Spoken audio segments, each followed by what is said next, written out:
Bonjour et bienvenue dans la quotidienne de School TV, l'émission qui vous raconte l'éducation au quotidien. Au sommaire aujourd'hui, les collégiens ont plus de chances de participer à un fait de harcèlement, au moins au titre de suiveur, que d'en être victime. Et pourtant, des victimes, il y en a en moyenne une par classe au collège. Alors comment prévenir ? Eh bien par exemple en écoutant le podcast Claqué au sol, on en parle avec Carole Chesson, elle est l'invitée du Grand Oral.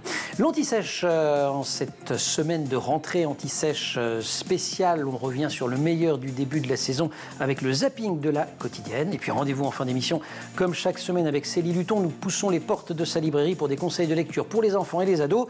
En ce début d'année un peu frisqué, ce seront des contes d'hiver. La quotidienne de School TV, c'est maintenant, c'est parti. Grand Oral. Carole Chesson, bonjour. Bonjour. Vous produisez et réalisez, co-réalisez d'ailleurs, un podcast sur le harcèlement scolaire dont on a déjà parlé ici. Il s'intitule Claqué au sol. La saison 2 vient de sortir. On avait laissé il y a quelques mois les personnages d'Arthur, Elena, Lou, Kenan et Oriane en classe de 5e. Les voici en 3e. On écoute le teaser. T'as chouave, Kenan t'a vu. T'as péta le tel, la dinguerie. T'as volé en soum-soum dans le sac. T'es trop bête d'avoir envoyé le message. Tu fais trop ta meuf là, ta race. Arrêtez de me spammer, bouffon. Et les grosses bouffonnes aussi, là, la récré elle est finie, vous rangez vos sgags. Et vous arrêtez de matrixer sur cette histoire qui a même pas existé. Lou, ça va pas du tout. Je viens de recevoir une tonne de commentaires sur mon Insta. Plein là, c'est des gens du collège, même que je connais pas, c'est à cause du téléphone de Kenan. Des insultes alors que j'ai rien fait.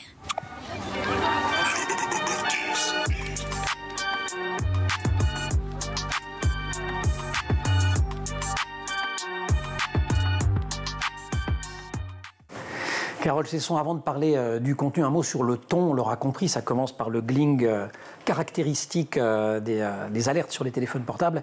C'est une écriture très travaillée, hein. Ah bah bien entendu. Déjà, on s'adresse aux ados, donc il faut utiliser les codes qu'ils connaissent.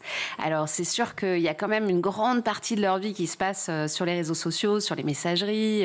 Là, on entend le gling effectivement bien connu d'une messagerie, mais il y en a bien d'autres. Ils sont quand même super connectés et en permanence, même à la maison, en lien avec leur groupe de copains. Oui. Si bien que chaque épisode est une alternance de propos tenus par des comédiennes et des comédiens qui interprètent les différents personnages, mais aussi la voix WhatsApp ou la voix Discord qui lit des messages. Je le souligne un petit peu, parce qu'on en a une idée en écoutant le teaser, mais c'est très important. En tout cas, moi, c'est ce qui me plaît beaucoup dans votre podcast. C'est cette écriture. Avant de plonger dans ce que raconte la saison 2, petit retour sur la saison 1. Elle racontait comment la bande des Inséparables se fracassait sur une affaire de harcèlement. Bande des Inséparables, c'est en fait des jeunes qui se connaissent depuis l'école primaire.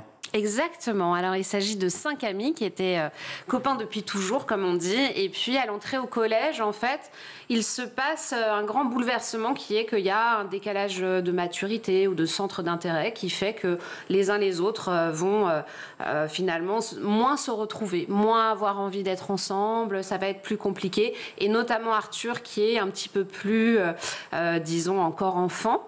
Il va se retrouver la cible de moqueries déjà au sein de son groupe. Et puis petit à petit de la classe et puis du collège tout entier. Et il est victime de harcèlement. Voilà, victime de harcèlement. Arthur, c'est le gamin qui rêve, il veut devenir astronaute. Tout à fait. Et en même temps, il va se retrouver ciblé pour à peu près tout ce qu'il est, qu'il y puisse quelque chose ou pas d'ailleurs. Parce Absolument. que son rêve d'astronaute, d'une certaine manière, il y peut quelque chose, mais à un moment, il a un accident. Je ne sais plus s'il se casse le bras ou le doigt. C'est le doigt. Bon, et le majeur, voilà. justement. Et on commence à se moquer de lui. Absolument. À ce propos. Et en fait, tout signe distinctif devient une faiblesse. Exactement. Mais c'est pas seulement ça, c'est aussi que finalement, ce groupe, il fonctionnait très bien jusqu'à l'entrée au collège. Et d'un coup, c'est comme si les regards changeaient, les positions changeaient aussi dans le groupe. Et que tout à coup, Arthur devient la cible du harcèlement. Et nos inséparables deviennent les inséparables séparés. Je cite un extrait du premier épisode du podcast. Vous aviez choisi à l'époque de présenter une histoire de harcèlement. Je mets tous les guillemets de la terre parce que chaque situation est particulière, mais il y a quand même des patterns, il y a quand même des schémas. Une histoire de harcèlement ordinaire. Pourquoi ? Parce que c'est important aussi de parler de ce harcèlement-là. En fait, c'est quoi déjà un harcèlement ordinaire ? C'est-à-dire c'est quelque chose qui se passe un petit peu tous les jours. D'ailleurs, Arthur, il se pose la question tout au long de son épisode, puisque dans chaque épisode, on va adopter un point de vue différent, un personnage différent.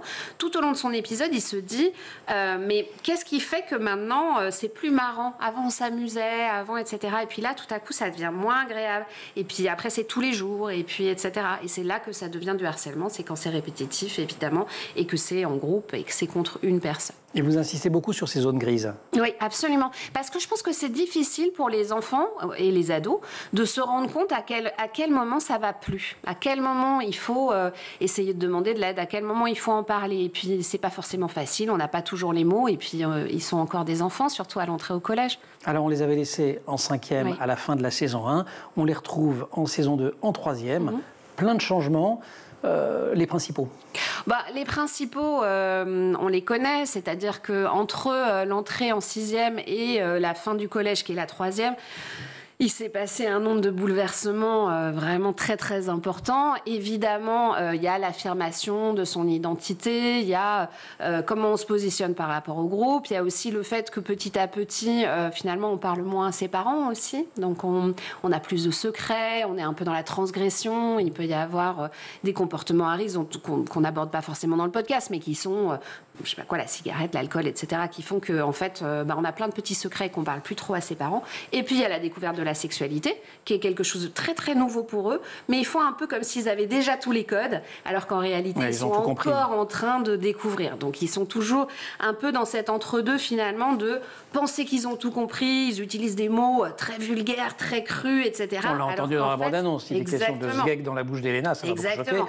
Donc, ça va très, très vite. En fait, les insultes vont très, très vite. Elles vont très vite sur le côté sexuel. Et c'est ce qui frappe beaucoup en écoutant, en tant qu'adulte en tout cas, c'est la violence de ces rapports qui sont pourtant censés être des rapports amicaux. Ils ne se brouillent pas pour autant. Ouais. Alors, il y a des tensions entre eux, mais on ne se brouille pas pour une insulte. Non, on ne se brouille pas pour une insulte, mais c'est... En fait, c'est quand même violent. Je pense que c'est pas anodin. Quand on le ressent en écoutant. Oui, absolument. Et je pense qu'ils sont habitués un peu à s'appeler comme ça, avec des noms pas très sympathiques, etc. Et je sais pas pourquoi, à certains moments c'est drôle, et puis à d'autres moments ça l'est pas. Et ce que vous montrez, c'est quand même un fond de sociabilité qui est un fond quand même assez râpeux, on va dire. Vous nous donnez le pitch de la saison 2, c'est un peu l'histoire de la harceleuse harcelée ? Absolument, c'est-à-dire qu'on retrouve en fait donc nos 5 personnages. Elena qui était harceleuse dans la saison 1, en fait, le groupe s'est un peu évidemment éloigné à la suite de cette histoire de harcèlement. Mais ils le disent, ton histoire avec Arthur, ça nous a bien abîmé, dit un des personnages à Elena. Et en fait, ils sont chacun dans des classes un peu différentes, mais Elena et Kenan sont encore dans la même classe, et il se trouve qu'un jour Kenan se fait voler son téléphone et la rumeur dit que c'est Elena qui l'a fait. Et à partir de là, en fait, elle sait qu'elle n'a rien fait, mais elle rentre chez elle, elle reçoit des tonnes et des tonnes et des tonnes et des tonnes de messages sur ce qu'on appelle les groupes de classe, tous les groupes de réseaux sociaux sur lesquels les ados ont tendance à se mettre ensemble contre une personne.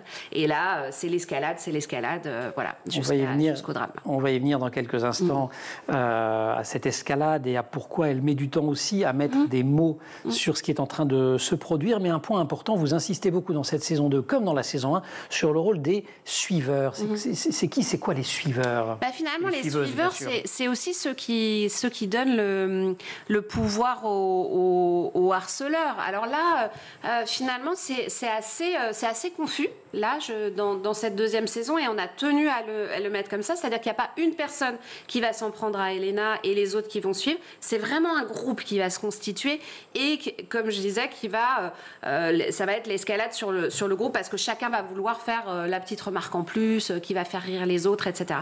Mais c'est le rire, en fait, c'est peut-être ça qu'il faut comprendre quand on est ado, c'est que ton rire, en fait, il donne du pouvoir à celui qui a dit quelque chose ou fait quelque chose qui ne va pas.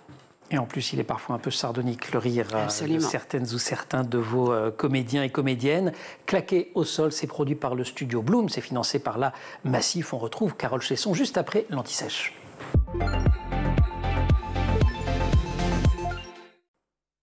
Anti-Sèche rétrospective, le meilleur de la semaine et des semaines écoulées de la quotidienne de School TV, c'est le best-of, le Zap. Ma fille, alors même, dites-vous qu'on n'est même pas sûr que le petit chaperon soit une fille. Oui, alors il y a vraiment un jeu sur la fluidité des genres, un trouble dans les genres. Vous avez compté quand même, vous vous souvenez de votre compte ? Oui, alors je crois qu'il y a 13 occurrences du féminin, donc chez Perrault, du féminin pour parler du petit chaperon rouge, et 10 au masculin, ce qui est quand même... c'est quasiment conséquent. Oui, c'est quasiment équivalent. Et ce qui mène d'ailleurs à des espèces de bizarreries grammaticales.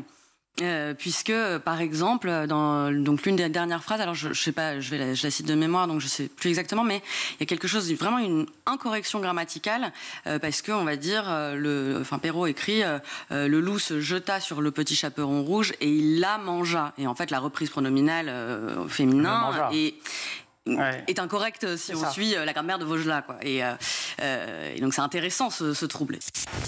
Les deux ennemis contre lesquels vous vous battez, c'est la désinformation médicale et l'automédication. Oui, c'est important parce que on a beaucoup de gens pour un petit mot de tête, on peut se dire voilà, un mal de tête, c'est pas nécessaire, on prend juste un petit paracétamol. Voilà. Moi, je pense qu'un mal de tête, ça peut cacher peut-être quelque chose de sous-jacent, donc c'est important d'aller consulter son professionnel de santé, son médecin traitant. Ça va. On sait jamais. Moi, je pense que, je vous l'apprends pas, mais la santé, c'est le truc le plus important, c'est la chose à prendre soin tout au long de sa vie. Ouais. On est avec un capital santé, c'est nos choix, nos actions, notre mode de vie au quotidien qui vont déterminer si on va le conserver ou non. Donc c'est important d'en prendre soin. Et voilà, je pense que c'est important. Les émotions sont décuplées chez les Asperger. Chez les jeunes Asperger, on passe de la colère à l'émotion, à la détresse. Toutes les émotions sont décuplées, mais en un instant. Et on a quand même quelque chose qui est très similaire chez tous ces Asperger, c'est ces crises qui sont récurrentes pour extérioriser tout ce qu'ils ont pu contenir dans la journée pour essayer de faire comme les autres, essayer d'être comme l'autre, parce qu'ils ont conscience... Ils ont cette obsession-là, ils savent qu'ils ne sont pas tout à fait comme l'autre. Ils ont rajouté un petit peu. En permanence de vouloir être comme l'autre. C'est les questions de laïcité, c'est la pression. Pression croissante autour de ces questions-là, dites-vous? Absolument. Elle se manifeste comment concrètement? Par des petites choses qu'on n'observe pas, par des attaques à la laïcité au quotidien et auxquelles on n'accorde peut-être pas d'importance. Par exemple le non-respect de la circulaire de mars 2004, c'est-à-dire pouvoir porter des signes religieux, venir à l'école, refuser par exemple de se découvrir, refuser lorsqu'on part dans les sorties d'y participer, etc. Or, moi, mes enseignants, et notamment les professeurs que j'ai pu interroger, m'expliquent une chose formidable, c'est qu'ils me disent que c'est une protection. Cette laïcité à la française est une exception à la française, laquelle nous ne devons en aucun cas céder. Il y a deux dates importantes. Il y a 2004 et 2010. 2004, c'est donc l'ouverture au privé. C'est la même histoire que les EHPAD. Il n'y a pas assez de place. Il n'y avait pas assez de place dans les maisons de retraite. Il y a une vraie lacune des pouvoirs publics. On se dit, on va laisser le privé y aller et on va l'accompagner avec des dispositifs fiscaux pour l'inciter. 2010 Et donc ça, c'est l'ouverture au privé, et avec très vite des groupes qui arrivent à ce moment-là, les 4 qu'on connaît d'ailleurs, la Maison Bleue, les Petits Chaperons Rouges, People and Baby et la Maison Bleue. La Maison Bleue. Et il y a ces 4 groupes qui arrivent, qui vont devenir des multinationales en moins de 20 ans, et pour certains, avec des logiques d'optimisation des coûts que je détaille dans le livre, qui ont une incidence catastrophique sur les conditions de travail et la qualité de la prise en charge. Et 2010, pourquoi ? Pour faire très court, il y a de plus en plus de maires qui vont ouvrir de maires MAIRES. Exactement. Ouais. Les crèches municipales aux opérateurs privés. Donc, ils font des appels d'offres en disant, je préfère que ça soit un opérateur privé qui gère, c'est son métier, et puis ça me coûtera moins cher. Et en fait, ce qui s'est passé, c'est qu'à partir de 2010, dans ces appels d'offres, ils se sont mis eux-mêmes à se concurrencer et à casser les prix pour obtenir les parts de marché. Et il y a eu des effets. Et là, ça s'est effondré. La professeure de lettres Lucille Nova et le petit chaperon rouge, le pharmacien Jérémy Knebul et les prescriptions médicamenteuses, la professeure de communauté Florence Martin et les autistes Asperger, la proviseure Maï Traoré et la laïcité, le journaliste Victor Castanet et les crèches, quelques-uns des invités qui nous ont accompagnés au cours de l'année 2024 dans La Quotidienne. Claqué au sol, c'est un podcast produit par le Studio Bloom en partenariat avec la Massif. Il est écrit par Thomas Chesson, réalisé par Carole Chesson et Perrine Dard. On retrouve Carole Chesson, grand oral, la suite. Carole Chesson, dans la présentation du podcast, vous remerciez les enfants du collège départemental La Plaine des Glacis à la Ferté-sous-Jouarre, ainsi que Blossom, Sacha, Léon. Enfin, il y a toute une série de noms. Tous ces jeunes, et aussi vos jeunes auditeurs et auditrices, j'imagine, testeuses et testeurs. Qu'est-ce qu'ils vous ont appris, tous ces jeunes qui vous ont, alors je ne sais pas si on peut dire aidé, mais en tout cas qui vous ont... Tout par deux. Tout par deux. À chaque fois qu'on produit quelque chose chez Studio Bloom, on part en fait de ce que nous racontent nos jeunes auditeurs ou en tout cas les ados avec qui on passe du temps. C'est vraiment eux qui nous inspirent nos sujets. En fait, ce qui nous semble important, c'est d'aller à leur rencontre, de discuter avec eux, de voir ce qui les préoccupe.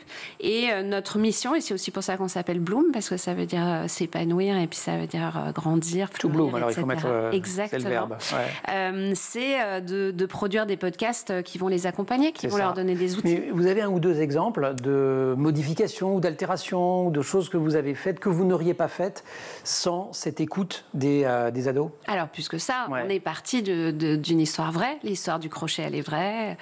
L'histoire du vol du téléphone, elle est vraie. Enfin, on est parti d'histoires vraies, en fait. Carrément. Ouais, et c'est comme ça qu'on... Moi, je pense que c'est ça qui fait que l'écriture de Thomas est aussi ancrée dans le réel, c'est-à-dire qu'elle leur ressemble. Et c'est ça qui est le plus important pour nous. Alors après, ce qui était rigolo dans les discussions qu'on suivit, c'est qu'ils nous ont repris sur du vocabulaire, ils n'auraient pas dit comme ça, ils auraient fait comme ça, etc. Donc ça, nous, on fait un peu la part des choses parce qu'on cherche aussi un peu d'intemporalité. On a envie que ça dure un peu dans le temps. En plus, voilà. Il faut que les parents puissent comprendre, que les éducateurs, etc., tous ceux qui entourent les ados et qui vont avoir envie de l'écouter, puissent aussi l'écouter. Mais c'est vrai que, tout par deux, et c'est très important pour nous. Et d'ailleurs, on a eu des retours absolument formidables de nos auditeurs tests, mais aussi après, depuis la diffusion. Et ça, pour moi, c'est la meilleure des récompenses. C'est-à-dire qu'on a eu des ados qui nous ont dit mais comment tu sais pour savoir ce qu'il y a dans ma tête? C'est exactement ce que je vis. Ça nous ressemble. J'ai aussi eu des ados sur la saison 1, normalement, donc des plus petits, qui me disaient j'ai enfin compris que je me faisais harceler, je vais pouvoir en parler. Et ça, pour moi, j'en parle, j'ai encore la chair de poule, parce que en fait, c'est énorme, c'est ça qu'on cherche. Alors c'est énorme justement parce que Elena, harceleuse, leader lors de la saison 1, devient harcelée et ça crée le fait qu'elle-même ait été harceleuse, ça crée un tas de barrières. La première, c'est quand même que vous avez doté le collège fictif de ce podcast d'un CPE atroce. Oui, assez autoritaire. Quoi, assez? Enfin bon, je ne veux pas prendre de comparaison parce que je pense qu'il ne faut pas... Voilà, mais enfin, il fait un peu gardien au minimum gardien de prison. Enfin, voilà. Je pense qu'il y a des CPE de tous les genres et il y en a des absolument formidables. Et d'ailleurs, dans la saison 1, la CPE était très à l'écoute, elle a très bien réagi, mais on a voulu aussi mettre en scène finalement des situations où les adultes ne font pas tout parfaitement parce que, c'est pas toujours le cas et puis c'est aussi là que ça devient plus compliqué. Donc on a mis ce CPE qui est très autoritaire comme vous l'avez entendu, qui fait qu'il y a beaucoup moins de bruit par exemple à l'entrée à la sortie du collège, il leur aboie dessus. Voilà, il leur aboie dessus. Mais en même temps, c'est plus... ça fait partie de leur vie aussi. Mais en même temps, c'est plus dur d'aller le voir, d'aller lui parler. Elena, elle se prend donc un tsunami, ce sont ses termes. Les autres lui disent d'en parler à un adulte, elle n'ose pas. Elle n'ose pas à cause du harcèlement, elle n'ose pas parce qu'elle est plutôt mal vue par le CPE. Oui. Quand même, un des messages qui traverse les deux saisons, c'est il faut... Une fois qu'on arrive à mettre les mots, mais même un peu avant, il faut aller tout à fait. Vers les autres, il faut aller vers les adultes. La dernière raison pour laquelle Elena ne va pas vers les adultes, c'est parce qu'elle répond au message. Et en fait, ce qui se passe, c'est qu'elle se sent coupable, comme vous l'avez entendu dans l'extrait. Ouais. Elle va, elle aussi, insulter ceux qui lui envoient des messages. Elle va répondre et tout ça. Donc, elle se sent aussi coupable. Et en fait, elle sait qu'elle a fait une bêtise. Elle sait qu'elle a fait une bêtise. Elle n'a pas envie que ses parents entendent parler des rumeurs qui courent sur elle, comme quoi elle est une BDH, comme quoi, etc. Et c'est pour toutes ces raisons qu'en fait... On va traduire pour celles et ceux qui... C'est bandeuse d'hommes. Voilà.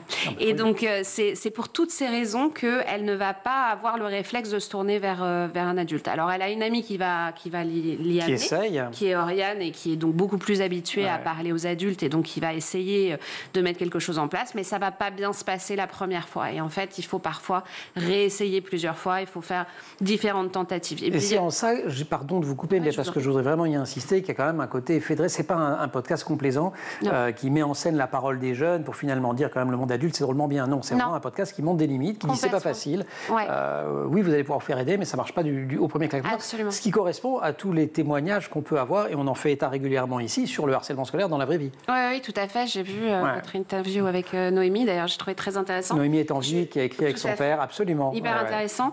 Et je pense que tout se passe pas selon le process. Tout se c'est pas écrit, donc il faut essayer. Puis l'autre chose qui se passe avec Elena, c'est que sa mère est malade, elle a un cancer, et ça rajoute aussi quelque chose dans sa situation qui fait qu'elle n'ose pas trop aller dire qu'elle-même. Ça, c'était vrai, si je me souviens bien dès la saison 1, qu'elle protège beaucoup sa mère, Elena.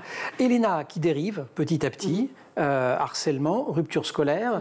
Les parents découvrent un peu tardivement, en fait, ils l'avaient vu sans le voir, qu'elle se scarifie, ce qui est là encore, on en a aussi parlé dans cette émission, un phénomène de plus en plus répandu chez les adolescentes et les adolescents, beaucoup d'adolescentes.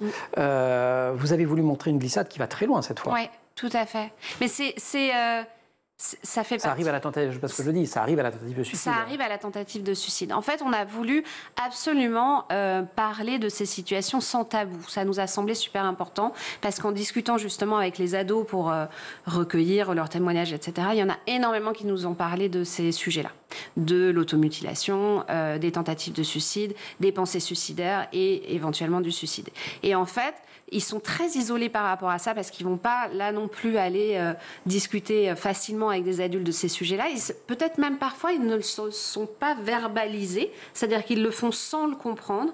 Et ça nous a semblé très important d'en parler et d'avoir un personnage qui le vit vraiment et qui met des mots dessus pour que les ados qui écoutent se rendent compte, tiens, moi aussi, je ne vais pas bien. Tiens, moi aussi, j'ai une amie qui m'a dit que ça n'allait pas ou j'ai vu qu'une amie se scarifiait. Qu'est-ce que je fais ? Comment je fais ?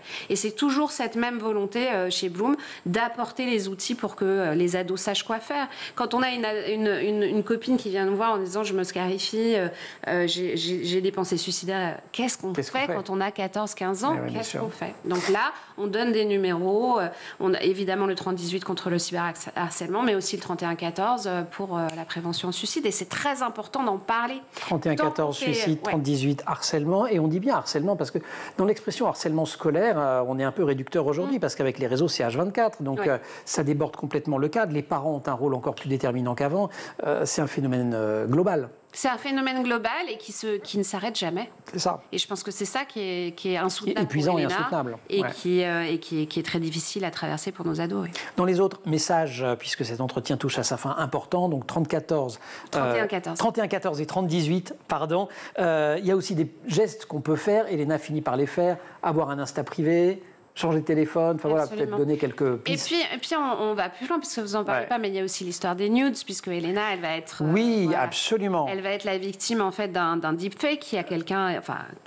je vais pas tout spoiler, mais il y a quelqu'un qui va faire un deepfake et qui va faire un faux nude avec son visage et le corps de quelqu'un d'autre, et qui va le faire circuler. Ça, c'est des choses qui existent. Voilà, aujourd'hui, c'est sûr que c'est des sujets. Il faut en parler absolument aux ados, c'est important de le savoir. D'ailleurs, ça ne s'adresse pas qu'aux ados, ce podcast. Ça vaut pour les parents. Mais bien sûr. Donc voilà, donc il y a des choses qu'on peut faire pour se protéger. Évidemment, on peut avoir recours au 3018 qui peut faire enlever des images des réseaux sociaux. On peut, si on fait des nudes, faire attention à ne pas montrer son visage. Il y a plein de choses et d'informations dans ce podcast qui passent par la fiction, mais qui disent des choses très importantes. Donc on écoute Claqué au sol, saison 1, saison 2. J'ajoute que c'est pas prêchi-prêcha, c'est important parce que vous parlez des nudes à un moment donné. Alors j'ai oublié qui le leur dit d'ailleurs, c'est à la fin. Un médecin peut-être.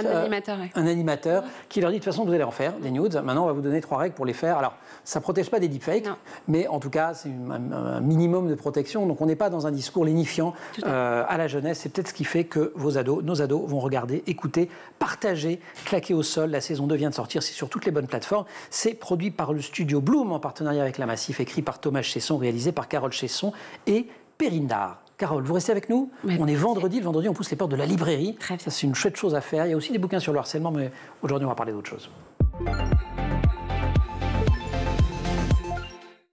Célie, bonjour. Bonjour. Meilleurs vœux, on ne s'est pas vu. Meilleurs vœux, bonne année. Bonjour. Et vous commencez, vous vous êtes dit le temps est un peu frisquet. Oui, autant donc une sélection. Oui, autant y aller. Allez, on y va directement. Le cadeau de l'hiver, ambiance. Mais hivernal, mais cocooning toujours. Texte de mime, dessin de Nathalie Ragondet, c'est chez Milan. Oui, c'est adorable. C'est un de mes chouchous en matière d'album à partir de 3 ans. Un petit chiot, évidemment, ils sont rarement grands les chiots, mais je sais pas, petit chiot, ça sonne bien. Il est tout seul, personne ne veut l'adopter dans le village. Et tant pis, poussé par le vent, il va aller jusqu'à la grande ville. Au départ, ça lui fait un petit peu peur parce qu'il y a des lumières, il y a du bruit. Personne ne veut de lui encore. Et il va finir par trouver quelqu'un qui a autant besoin de lui. Oui, bien sûr. Il est super attendrissant. Oui, puis il a peur, il est seul, il est abandonné.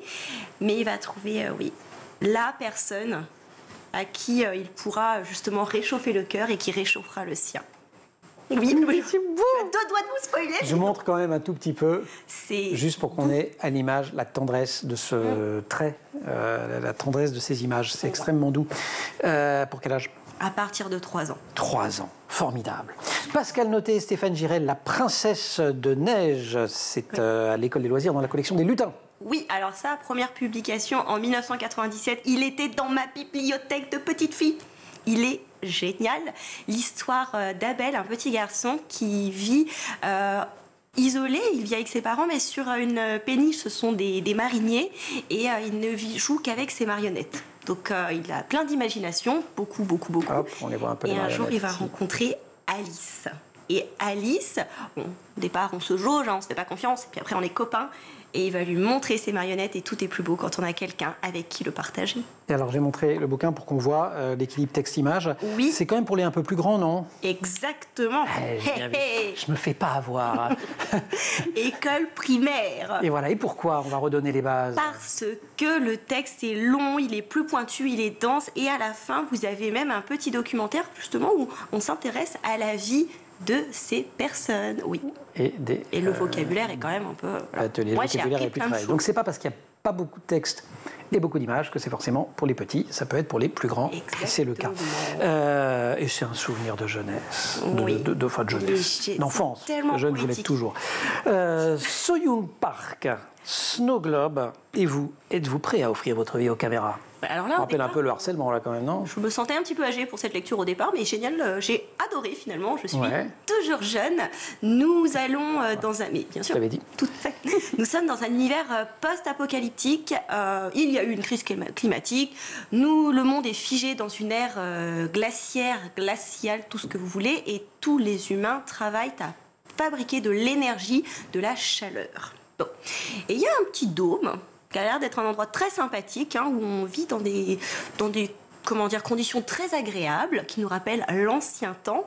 Hélas, cette élite est quand même un petit peu ambiguë, puisque leur vie est une télé-réalité diffusée en permanence pour divertir les gens de l'extérieur. Wow. Ouais. Et notre héroïne, elle aimerait aller profiter de cette vie dorée, et le jour où ça se passe, elle va remplacer une actrice qui vient de disparaître. Et elle devient comédienne dans la bulle. Voilà, et on va avoir des airs de thriller. C'est ce qu'on appelle du young adulte. Oui. En bon français, pour les ados, les grands ados. Oui, pour les grands ados, mais voilà. C'est coréen. Oui, voilà, donc ça reste soft, je trouve. Voilà. Ça reste très bien traduit, et c'est une belle réflexion sur justement la célébrité, qu'est-ce qui est vrai, qu'est-ce qui ne l'est pas, le fond, la forme. Est-ce qu'on confond toujours les verbes être et avoir ? Mais ça reste, c'est froid. C'est froid. Bon, allez, hop. On a la bulle, ça fait un peu le Truman Show. Oui. On a l'intérieur, l'extérieur. Ouais. Et moi, j'ai repensé à Love Story, mais comme je vous le dis, je suis des années 90. D'accord, moi, c'est plutôt Blade Runner, mais c'est pas grave. C'est mieux. So-Young Park, c'est à partir de 14-15, c'est ça ? Un collège, oui. Le texte n'est pas compliqué. Pas du tout. C'est le propos qui est intéressant. Oui. Génial. Merci beaucoup. C'est important la lecture pour les ados. Bien sûr. Mais la radio, c'est important aussi. Voilà. Il y aura une saison 3 pour de claquer au sol ? Alors non, il y aura... alors. Il y aura peut-être un jour une saison 3, mais pour l'instant, on prépare la saison 0. Ah oui, d'accord. Mais on pourra l'écouter quand même. On pourra l'écouter quand même. C'est le préquel. Pour les plus jeunes, exactement. On a bien compris dès la saison 1 qu'il était arrivé quelque chose à Kenan à l'école primaire. Et c'est ça qu'on a l'intention de raconter.